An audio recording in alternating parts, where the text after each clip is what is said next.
9장 3절 34강 사흘 만에 죽은 자 가운데서 다시 살아나시며 하늘에 오르사 3.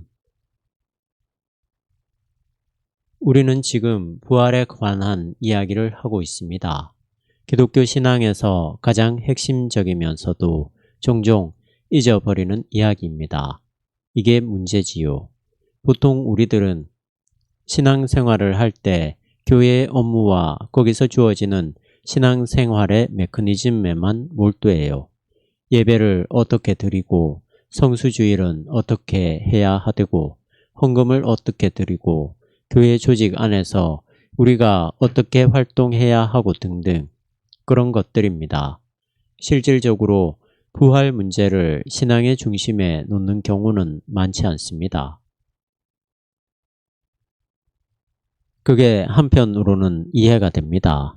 우리가 늘 신앙의 본질에 집중하면서 살아가기는 쉽지 않거든요. 어떤 영적 긴장감이 있어야 하는데 그걸 유지하기가 어렵습니다. 느슨한 어떤 형태가 필요하기는 합니다. 늘 긴장할 수는 없을 테니까요.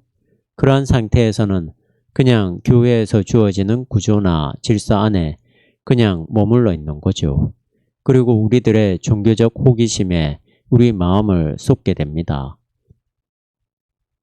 즐겁게 찬양 부르고 열심히 기도하고 또 응답받았다고 하는 사람들은 확신을 갖게 되고 교회를 부흥시키면서 즐거움을 느끼기도 합니다.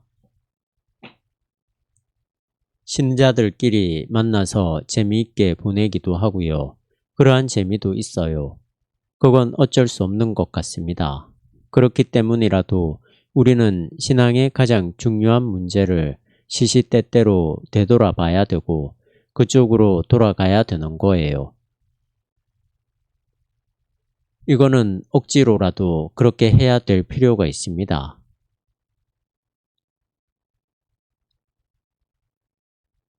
앞에서 한 이야기의 핵심 문제는 부활이 변형이라는 사실입니다. 그것이 유대교의 묵시문학의 토대를 둔 것이지 갑자기 어디서 내려온 것은 아닙니다. 예수 그리스도의 부활 문제는 두 가지 흐름의 결합이라고 할 수 있어요. 하나는 예수님의 부활 현현에 대한 경험이죠. 그것으로 모든 것이 다 된 게 아니냐고 생각할 수 있을 거예요. 예수께서 부활하신 것을 경험한 것. 그게 부활신앙의 모든 것 아니냐고 생각할 수 있는데 반드시 그런 것이 아닙니다. 부활이 유대교의 묵시문학의 토대를 두고 있는 거예요. 그런 뿌리가 또 있는 거죠. 설명하기가 쉽지 않은데 이렇게 생각하면 되겠습니다. 그들이 초기에 예수 부활을 경험했죠. 그러나 그 자체가 무엇인지 몰랐습니다. 예수를 추종하는 사람들에게만 나타났던 특별한 생명 경험이었거든요. 그들도 사실 그 경험이 무엇인지는 말하기 어려웠습니다. 그런 경험이 유대교의 묵시문학에 뿌리를 둔 죽은 자의 보편적 부활과 연관되면서 초기 기독교 안에 분명한 부활 신앙으로 자리를 찾게 된 거죠. 이러한 부활 신앙의 핵심은 생명의 변형에 있습니다. 어쨌든 예수는 부활을 변형이라고 생각한 것 같다. 마가복음 12장 25절에서 예수는 부활 후의 삶을 믿지 않는 사두개파 사람들의 질문에 답한다. 그들은 하늘의 천사처럼 될 것이며 장가도 안 가고 시집도 안 갈 것이라고. 누가복음 20장 36절은 이에 더 보충해서 이렇다. 그들은 더 이상 죽지 않을 것이다. 전체적으로 볼 때 각각의 모든 경우에 전통적 암시로 표현되고 있는 천사와 같다라는 말은 지상적 인간에 비해 완전히 새로운 실존 방식에 대한 것이다. 이는 바울이 영적인 몸이라고 말할 때 보여준 관점과 비슷하다. 바울과 마찬가지로 예수도 철저하게 유대신학의 분명한 전통에서 보는 대로 죽음으로부터의 부활에 담겨있는 생명 형식의 표상을 따랐다. 예수님이 공생애 중에 이미 부활에 대한 말씀을 하긴 하셨습니다. 사람이 죽은 자 가운데서 살아날 때에는 장가도 아니 가고 시집도 아니 가고 하늘에 있는 천사들과 같으니라. 마가복음 12장 25절. 이런 생명은 이 땅에서 우리가 경험하는 생명과는 완전히 다른 거죠. 이 대목에서 여러분들이 잘 생각해야 됩니다. 우리는 일반적으로 천국, 부활 생명의 세계를 이 땅에서 경험하는 것의 최고가 연장되는 것쯤으로 생각합니다. 복지가 완전히 보장된 나라쯤으로 생각하지요. 그러나 부활은 지금 우리가 여기서 누리고 경험하고 있는 생명과는 질적으로 다른 생명으로 변화되는 겁니다. 이런 것들을 막연하게 생각하지 말고 실질적으로 생각을 하셔야 됩니다. 천사처럼 된다고 생각해 보세요. 우리는 아직 천사들의 생명을 완전하게 이해를 못하는데 오늘 우리들의 상과 전혀 다르다는 것은 분명합니다. 우리들의 한계는 우리가 지금 경험하고 있는 것들로만 기쁨과 희열을 누리고 있기 때문에 이것과 전혀 질적으로 다른 생명을 통한 기쁨이나 평화 이런 것들을 생각하기 힘들다는 겁니다. 우리는 사랑하는 사람을 만나서 결혼하는 것을 좋아하잖아요. 그리고 아파트 평수 넓게 늘리는 것을 좋아하죠. 출세도 마찬가지입니다. 우리가 일반적으로 생각하는 좋은 것, 그런 것들로만 우리는 기쁨을 주로 느낍니다. 잘 사는 나라, 복지가 잘 되는 나라들에 대한 희망이 많이 있지요. 그러한 것들과 전혀 질적으로 다른 생명의 방식으로 우리가 기쁨과 평화를 누릴 수 있을까요? 천사와 같은 삶인데 말이죠. 우리가 그런 생명을 더 깊이 이해하려면 지금 우리가 경험하고 있는 것들이 얼마나 상대적인 것들인가 하는 것을 절실하게 알아야 합니다. 여기서 바로 전에 말한 대로 출세하고 소유를 많이 늘리고 이름을 떨치고 하는 방식의 삶이 얼마나 부질 없는 것인가 하는 것을 알아야 되는 거죠. 그런 것으로 참된 생명에 도달할 수 없습니다. 어거스틴이 한 유명한 말이 거기에 해당됩니다. 하나님 안에서 안식을 얻기 전까지는 이 세상의 어떠한 것에도 안식을 얻지 못했다고 하는 겁니다. 이러한 영적인 상태들이 우리가 부활의 생명을 이해할 수 있는 하나의 디딤돌이 되는 거예요. 이 땅에서의 삶이 그러니까요. 무의미와 허무가 무조건 허무주의를 이야기하는 것은 아니에요. 여기서 우리가 숨을 쉬고 일용할 양식에 만족하고 참다운 사람들과의 친교를 나누는 그러한 삶, 그러한 생명, 우리가 여기서 누리는 소박하다면 소박하다고 할 수 있는 그러한 상까지 무의미하다고 하는 것입니다. 물론 그런 것들도 다 지나가기 때문에 영원하지 않고 무상하기 때문에 완전한 것은 아니지만 그러나 여기에 부활 생명이 개입해 있다고 하는 것은 분명한 사실입니다. 이러한 이야기가 서로 모순되는 것처럼 들리시나요? 변형된 삶이 바로 부활이라고 하는 것이 초기 기독교인들이 생각하는 부활 경험의 핵심이고 그것은 이미 예수님의 말씀에 들어있다고 하는 겁니다. 질적으로 새로운 생명으로 변화되었기 때문에 죽지 않는다는 것입니다. 이 세상에서의 삶은 죽는 것으로 끝납니다. 한계가 있다는 거죠.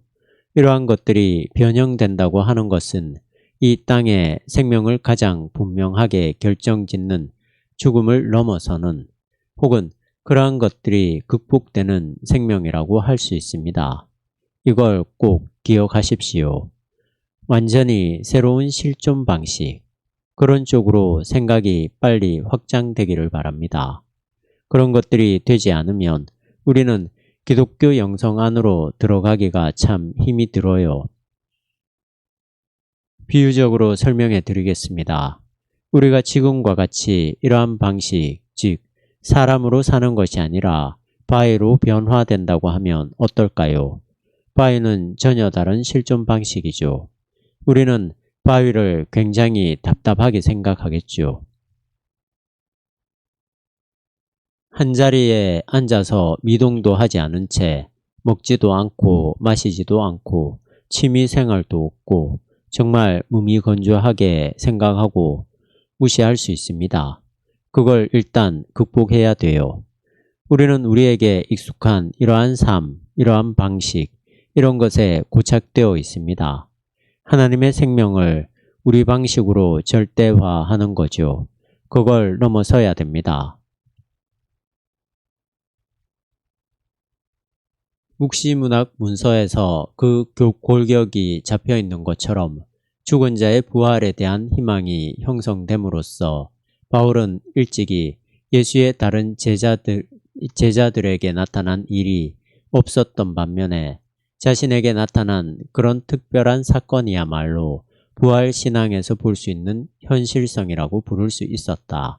따라서 바울은 일단 죽은 자의 부활 가능성을 예수 부활의 전제라고 확신하면서 이렇게 말했다.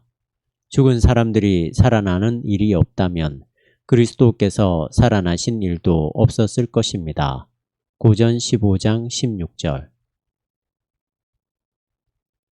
다른 한편 예수 부활 사건은 죽은 자의 부활에 대한 보편적인 기대로 돌아간다. 그것은 그저 그런 기대만을 강화시키는 것이 아니라 예수와 연결된 이들에게도 그들이 미래에 예수에게서 이미 나타난 이런 생명에 참여하게 될 것이라는 것을 보증한다. 여기에 근거해서 바울은 데살로니가 전서에서 기독교인들이 구원에 참여하게 된다는 점을 진술한 이후로 특별히 기독교적인 부활 희망에 대한 생각을 계속적으로 발전시켜 나갔다. 데살로니가 전서에 언급되고 있는 기독교인들이란 원래 가까운 미래에 기대되었던 그리스도의 재림이 지체된 상태에서 죽은 자들을 가리킨다. 살전 4장 13절 이하. 유대교적인 부활 기대는 모든 이의 부활을 지향한다는 점에서 그 어떤 유별난 구원에 대한 기대가 아니었다. 위 단락은 이해하기 어려울 수 있습니다. 바울에게만 나타났던 부활 경험인 예수님의 부활 현현은 제자들의 부활 경험과 다른 것이라고 합니다. 그게 어떻게 다른가는 너무 전문적인 것이라서 설명하기가 쉽지 않을 것입니다. 뒤에 내용이 나올지 모르겠습니다. 일단 이런 점은 짚고 넘어갈 수 있겠군요. 제자들의 부활 경험은 빈 무덤이 핵심입니다. 그리고 복음서에 나와 있는 대로 엠마오 도상의 제자들이라든지 또 제자들이 모여 있을 때 문을 닫아 두었지만 예수님이 그 자리에 함께 했다는 사건, 그때 도마가 없었기 때문에 도마가 있는 자리에서 나타나셨다는 에피소드 등이 제자들의 부활 경험이라고 할 수 있습니다. 바울의 경험이라고 하는 것은 이러한 제자들의 경험하고는 다릅니다.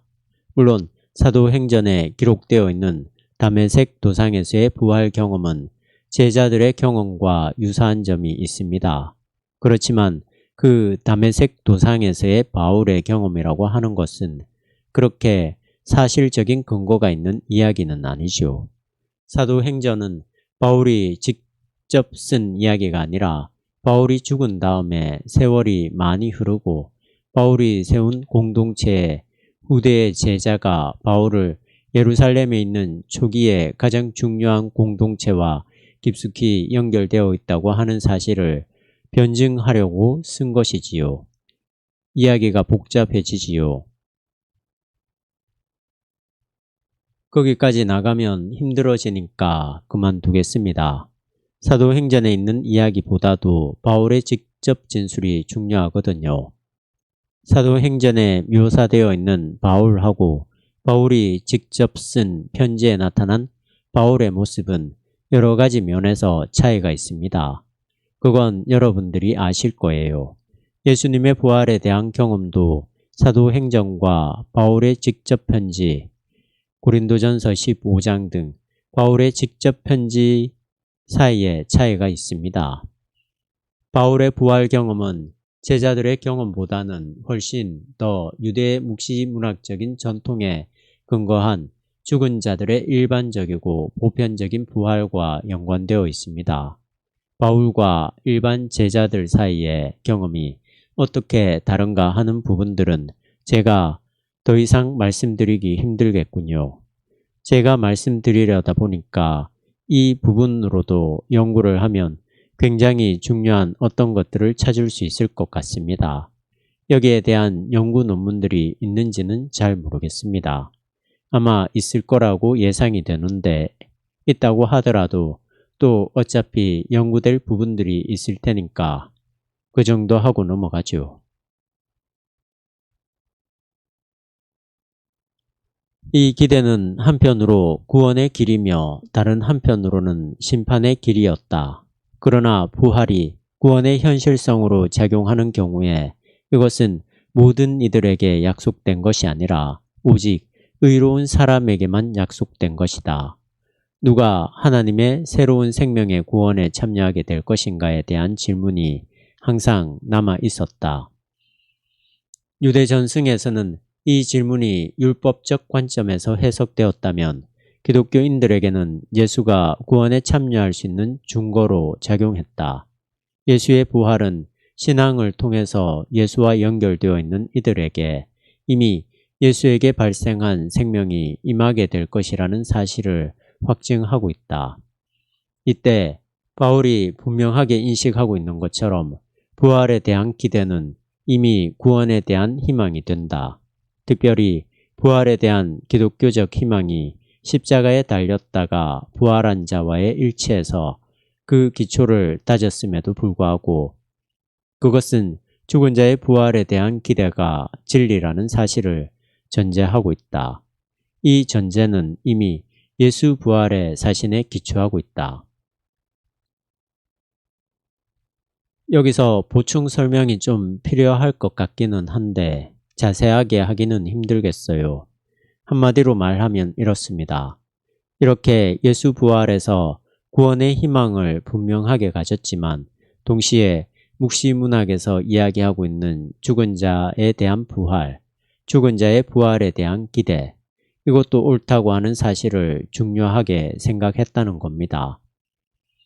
이 문제는 앞서 언급한 대로 초기 기독교인들의 예수 부활 경험이 단순히 예수님의 부활 현현의 경험으로 끝나지 않고 유대교의 묵시문학적인 부활 표상과 깊이 연관되어 있다고 하는 것입니다. 우리는 그냥 예수님이 부활했고 초기 기독교인들이 믿고 따라서 확신을 가졌다.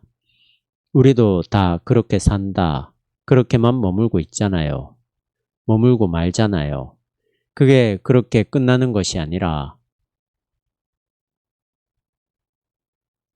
그게 그렇게 끝나는 것이 아니라고 하는 거죠. 그게 중요합니다. 부활이 역사적인 사건이기 때문에 그렇습니다. 묵시문학의 보편적인 죽은 자로부터의 부활이라고 하는 이 부활 표상이 계속 기독교의 부활 표상하고 연결된다는 것을 말씀드리잖아요. 갑자기 툭 튀어나온 것이 아니라 역사의 맥락이 있다고 하는 겁니다. 이 말은 곧 변형된 생명이라고 하는 사실도 역사를 통해서 계속 변증되어야 될 문제라는 거죠. 그러니까 우리가 변형된 생명을 어떻게 이해하느냐 하는 것이 이전에 예수님에게 일어났던 그 부활에 대한 그들의 경험에 근거해서 우리가 계속 유지하고 붙들고 있는 부활신앙과 깊숙이 연관되고 그 부활신앙을 유지하고 있는 우리들이 마땅히 해야 될 문제입니다. 사명이라고 할 수 있죠.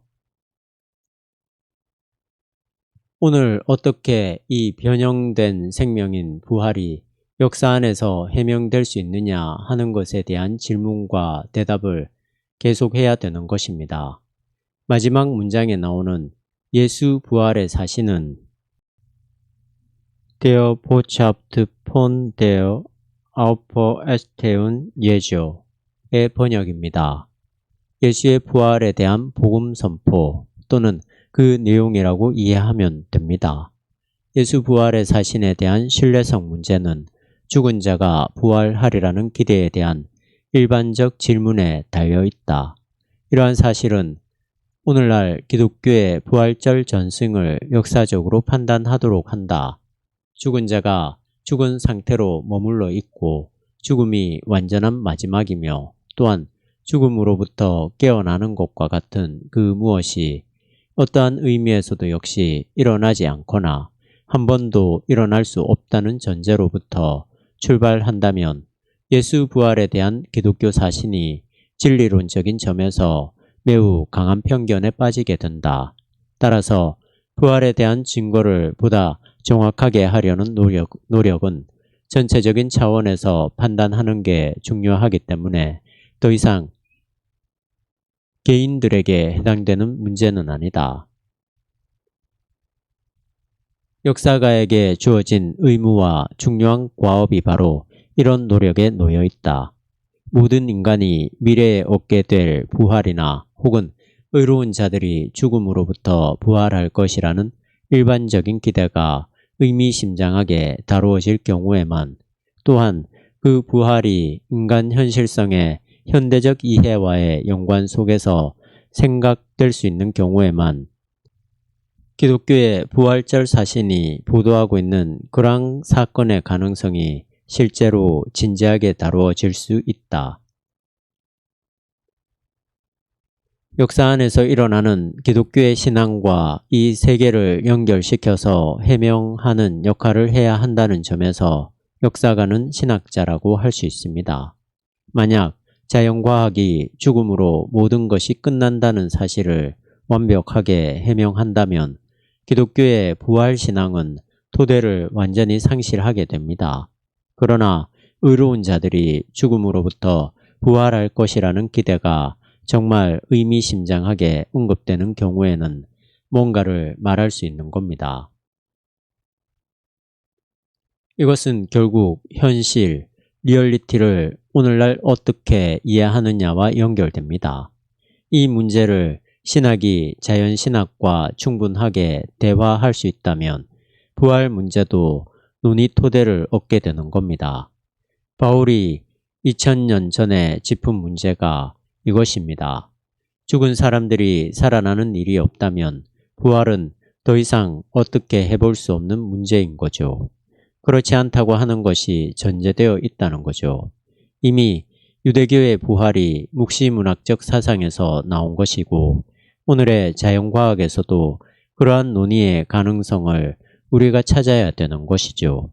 그런 전제가 없으면 우리가 이야기하는 부활신앙이라고 하는 것은 독단에 빠질 수가 있고 역사적인 것이 아닌 편견에 머물 수 있다고 하는 거죠.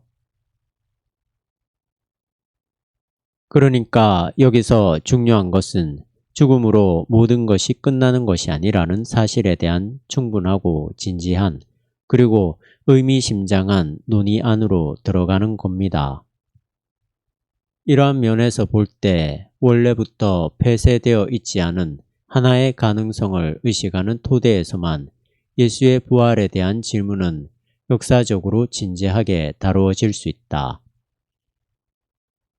죽은 자의 부활이라는 사상은 오늘날 잘 알려진 인간의 현실성에 대한 요소 그리고 인간의 자명성에 놓인 조건에서 볼 때 완전히 이질적인 성격을 지니는가 아니면 그러한 사상은 인간 상황의 구성적 조건들과 의미심장한 관계에 기초하고 있는가? 죽은 자의 부활이라는 사상은 인간 실존의 육체성이라는 관점으로 아주 강하게 각인된 오늘의 인간론적 통찰에 기초해서 볼 때 인간 상황을 이전 시대보다도 훨씬 진지하게 인간의 자기 이해에 적합하도록 만드는 동기가 될 수 있을지 모른다. 죽은 자의 부활에 대한 사상이 갖는 이러한 적극적인 중요성은 물론 비유적이고 메타포적인 성격 가운데서만 확실하다는 조건에서 인정되고 주장될 수 있다. 죽은 자의 부활에 대한 사상을 모든 인간의 경험이 닿을 수 없는 인간의 미래에 대한 초자연적 삶의 한 종류라고 생각하는 사람은 부활 사건을 인간 경험의 연관에 끼어있는 일종의 이물질로 여기게 된다. 메타포적인 특징 가운데서만 이 부활은 자기를 이해해가는 인간 상황의 표현으로 파악될 수 있다.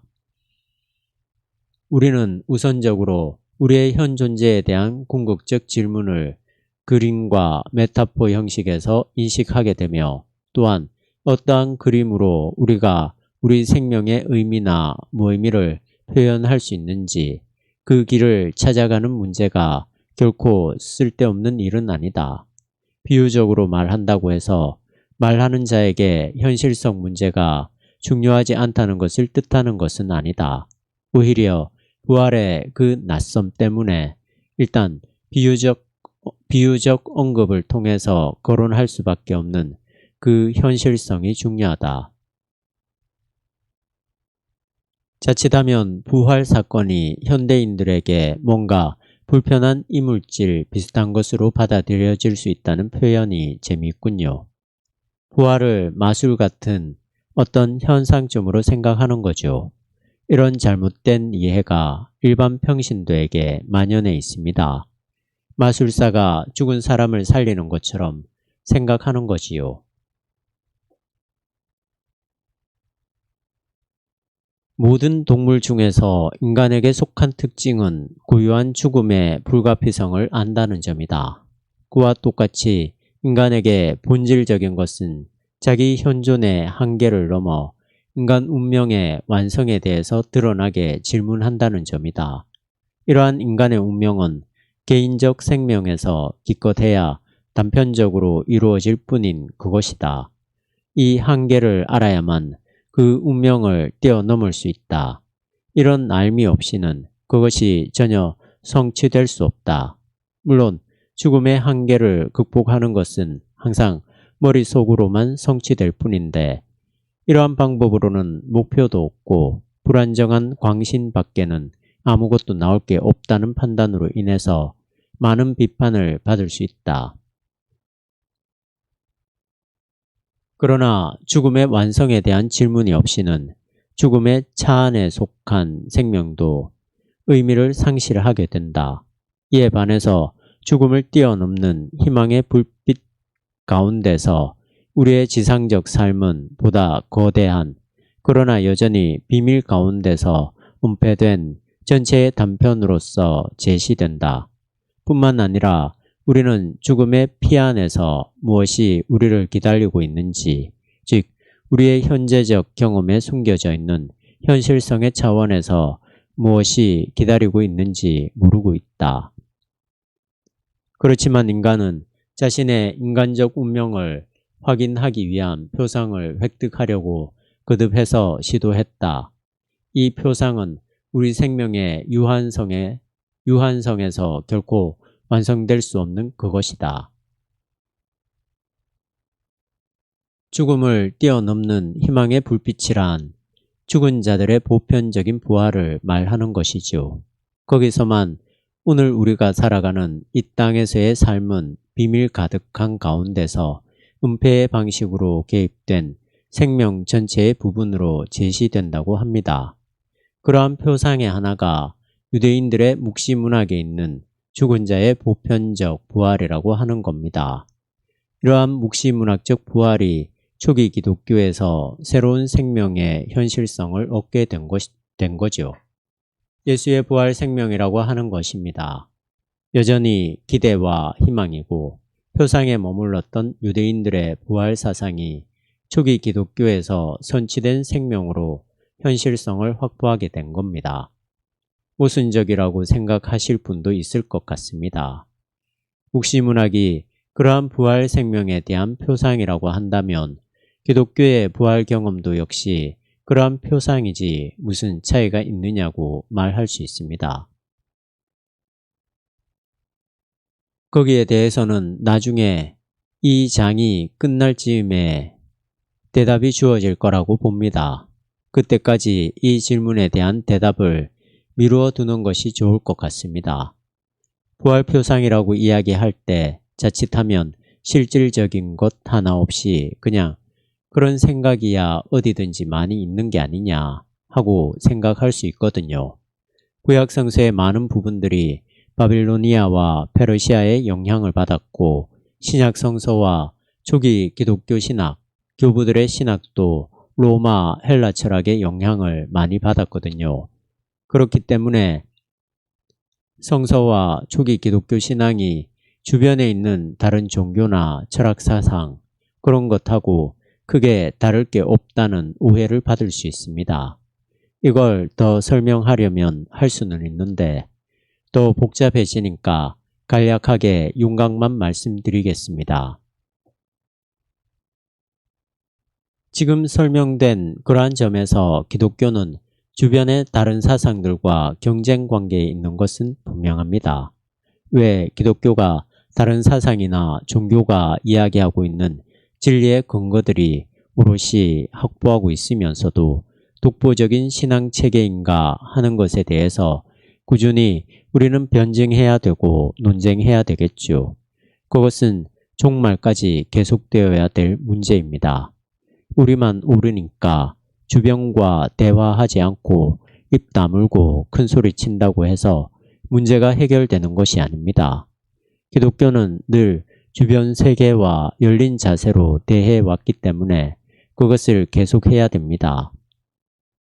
그걸 전제하고 동시에 예수 그리스도에게 온전히 하나님의 통치가 종말론적인 통치가 은폐의 방식으로 현재했다고 하는 이 사실을 우리는 믿고 시작합니다.